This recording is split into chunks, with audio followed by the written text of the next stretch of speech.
Assalamualaikum warahmatullahi wabarakatuh. Perkenalkan, nama saya Dede Jamaluddin dengan NIM 0571681144 dari Fakultas Sains dan Teknologi Prodi Agribisnis dengan mata kuliah dasar-dasar penyuluhan. Di sini saya akan menjawab soal-soal mengenai pengertian penyuluhan, konsep dasar penyuluhan, dan komponen penyuluhan pertanian. Untuk soal yang pertama, ada beberapa konsep dalam pengertian penyuluhan pertanian. Dalam pengertian penyuluhan pertanian ada beberapa konsep. Di antaranya yang pertama ada konsep pendidikan formal. Penyuluh pertanian merupakan proses pendidikan di jalur sekolah formal yang bertujuan mengubah pengetahuan, sikap, dan keterampilan petani. Contohnya, pelatihan budidaya cabai yang dilakukan oleh penyuluh pertanian di desa saya. Yang kedua, ada konsep komunitas dua arah. Penyuluh bukan hanya menyampaikan informasi, tetapi juga melibatkan umpan balik dari petani. Contohnya, petani bisa menyampaikan masalah, ide yang dia punya, dan pengalaman-pengalaman yang petani punya, supaya bisa saling bertukar cerita dan juga menambah wawasan petani.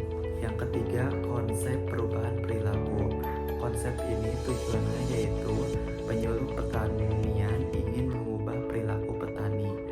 Contohnya, dari petani biasanya membakar jerami ketika setelah panen, tetapi dengan adanya penyuluhan pertanian, petani merubahnya menjadi kompos, yaitu jerami tidak dibakar tetapi dibuat kompos untuk keperluan pertanian selanjutnya atau sebagai pupuk.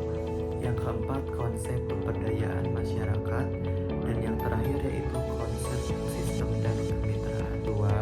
Salah satu komponen dalam sistem penyuluhan adalah sasaran penyuluhan. Mengapa disebut sebagai sasaran penyuluhan pertanian? Sasaran disebut sebagai komponen penyuluhan karena merupakan tujuan utama atau pihak yang menjadi penerima manfaat dari kegiatan penyuluhan pertanian.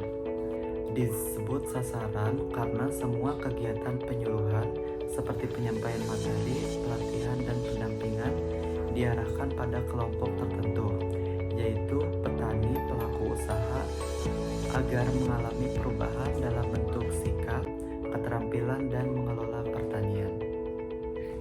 Ibaratnya, tanpa adanya sasaran, kegiatan penyuluhan tidak memiliki arah dan tujuan yang jelas, karena tujuan penyuluhan pertanian yaitu ingin membantu petani lebih produktif dan mandiri dalam mengelola pertanian.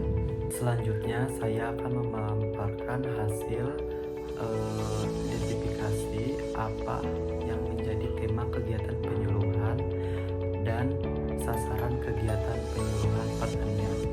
Desa saya banyak sekali penyuluhan mengenai pertanian karena mayoritas penduduk yaitu petani. Salah satu penyuluhannya adalah pengelolaan hasil pertanian. Untuk sasaran penyuluhan yaitu petani lokal, kelompok wanita tani dan pemuda desa, dan UMKM di bidang hasil pertanian. Untuk karakteristik sasarannya adalah berpendidikan menengah ke atas, tingkat keterampilan teknologi masih terbatas, memiliki motivasi tinggi untuk meningkatkan pendapatan, kental dengan gotong royong, terbuka terhadap inovasi. Untuk nama organisasi pertaniannya adalah Swadaya Pangan Sukajaya yang berjumlah anggota 325 orang. Untuk alamatnya ada di Desa Sukajaya, Kecamatan Jonggol, Kabupaten Bogor, Provinsi Jawa Barat. Untuk visinya yaitu mewujudkan kelompok tani yang mandiri, produktif, dan